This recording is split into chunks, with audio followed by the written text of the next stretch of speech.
All right, Cody, welcome back. So last time we talked, we got to know you a little bit more in depth, right? And thank you for being vulnerable with us. I understand how hard that can be sometimes. I understand that it can be scary to be very open on the internet as well, so I do appreciate that. So you talked a lot about your family. You talked about how you got to the Tranel Financial Group, and I'm going to state it again. We're having one of the best years we've ever had thanks to you and Rock, so that's awesome. Thank you. It's not to us, it's to our team. We got a great team. Fair. We have great leaders along the way with it. So I want to go back to who you are. So you're Cody Braun. You're from Wisconsin. You get up every day. You have energy, okay? If anyone's never been around Cody, I highly encourage you to come be around Cody. He has energy just above and beyond anything that you would expect, especially from someone who's a leader of a very efficient, fast-paced company. Okay. And I want to know what gets you out of bed. What is your motto, personally and professionally? They can be the same or they can be different. What is that? Do you have any? Yeah, it's so there's 3 words that I live by. It's grow, love, and serve. Okay.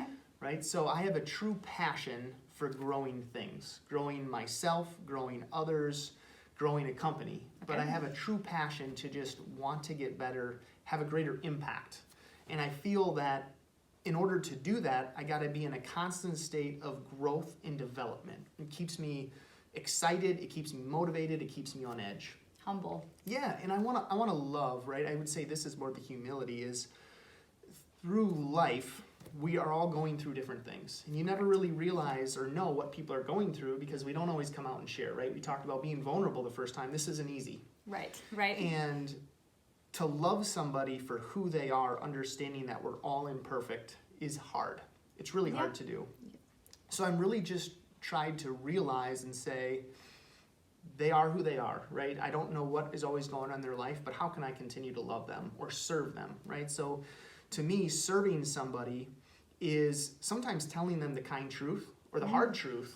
It's not always just saying, yes, I'm here to do that for you. It's, well, let's get a little bit deeper, right? You might be on a path or a course that is detrimental to your overall success that you're going to have in life. And let's have a conversation, and we see this a lot in what we do with people is sometimes our money habits can lead us down a bad path. And it's helping them think about their money differently. And by doing that, we're actually serving them to get on a different path, a different direction. And we're launching the Walk in Abundance program. What's that? It's a program where we're going to come alongside a family or an individual. Okay. And we're going to help them redirect the path they're on. So they got to want to be able to change. So clients? It can be anybody in our community that we can help them build a really solid foundation to build upon and change the course or path that they're on in life. Okay. So that's powerful, right? What moment in your life made you, adapt that motto or adapt that phraseology into your life? Was it a single moment? Was it your growth, pun intended, over time? Great. I wouldn't say it was one specific thing. I think it was throughout my journey of life, I've been trying to understand more about myself and who I am. Okay. And there's reflection that goes into that. And how do you reflect? Well, there's many different ways. I think reading books has been very eye-opening for me. Okay. From other successful people. But also the course of life that has happened. So I got married. Right. I have 3 children. Attended some amazing conferences. I've been exposed to small business with my dad and him starting it, going to a Fortune 100 company with Harley Davidson, coming to the Tranel Financial Group and getting to wear many hats. So I'd say it's accumulation of things that has really just helped me drill down to understand that says, this is what I want, how I want to live my life, right? I want to continue to grow, I want to love, and I want to serve people. And I feel like that's me. And if I can do that and do that every single day, it's great. No, I totally agree. And okay, so that's not to reuse this word, but that is powerful and just how you interact. And you can tell if and people who know you this too as well, you exude your true values, right? You don't say one thing and do another thing. What you say is what you do, which is powerful. So how are you using this then to impact I know I keep bringing it back to the company, but you can also apply this personally as well. But let's do a two-part question. How are you using this to impact the company, the Tranel Financial Group? And then I wanted to see how you're using it to impact your family.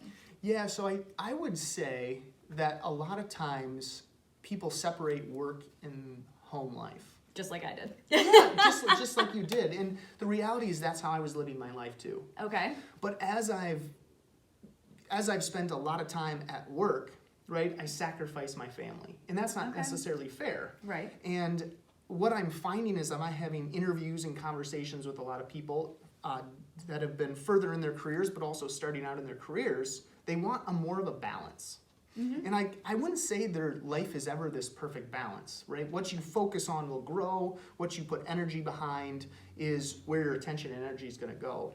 But I guess what I would share, and Rock actually is one who talked about this, is when you can combine the two and live your life, your values, what you stand for around both of those arenas and areas, it's almost like they make this like emergence or connection together, which is big ball of energy. Yeah, and that's when life becomes fun. And there's a saying that goes, I want to live, I don't want to work to live, I want to live to work. I'm saying that wrong, right? I know what you're talking about. I don't want to live to work, right? I want to enjoy life, I guess is what I'm saying. I'm messing that up. It's okay. We all know exactly what you're talking about. So I want to enjoy life. And part of my life, and a lot of my life, is about work, and I want to enjoy what I do. Absolutely. And I want to enjoy my family. I want to be present there. And there's a way that you can do both. But if I can live my life to grow, love, and serve on both sides, I'm fulfilling who I am, and it feels right. Wow. That is a really good way to end this session. Feels really deep there. Yes, it did feel really deep. But that is a phenomenal way to end this session. So when people walk away from watching this video, you don't hear that very often. Most people say leave work or leave personal at home, right? Every company says that, leave your personal life at home, but you're encouraging to really adapt those two together, which is a very unique way to look at it. Yeah, Let's follow up with that next week. Okay. Let's follow up with that next week. I think I have some good questions on how that can truly impact someone's life for the better. Okay, excellent.